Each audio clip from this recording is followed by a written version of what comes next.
Okay. Pastor Rick once said that small group is the church. And having been in a small group, I really think that's true, because how do you get to love and care and encourage your brothers and sisters if you don't even know them? When I joined Saddleback, it was wonderful. The sermons were great. The praise was amazing. But it felt weird to come to church and not know people. And so I knew I needed to change that. For me, I was very hesitant joining a small group because it's so beyond what I would normally do. It's out of character for me. But I know I wouldn't be seeking this if I didn't, want it, need it.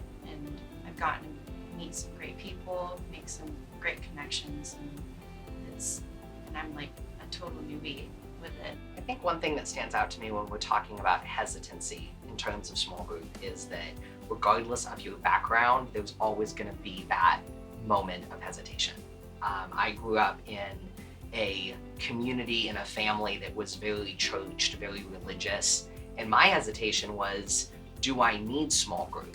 Is going to church, is volunteering at church enough? And for me, the difference is feeling like you're part of a family versus just a visitor. So it really helps me feel like Saddleback's my home. This is my family because I see those familiar faces, those people that I fellowship with on a weekly basis as well.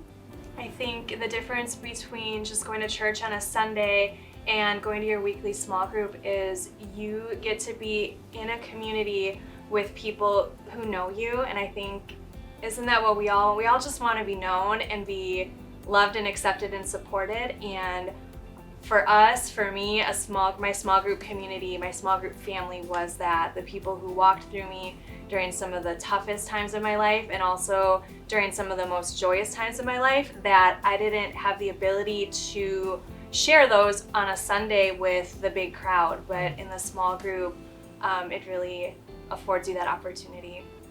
Small group is that chance for us to come together and just express what's going on in our lives, our hearts, our tribulations, our challenges, to praise God when something incredible happens in our lives and we receive breakthroughs. I would say the best thing about a small group is just the community that we're able to build. It's really comes down to being able to share just our walk and life together. Just sharing like our joys and tribulations in our life just as we live together. I remember specifically visiting a couple of groups, almost interviewing to see which group do I fit in with most. But I would say my advice would be not to give up on that and visit a number of groups and get to know those individuals and see where you might fit in or why there might be some good chemistry with the people that you're meeting.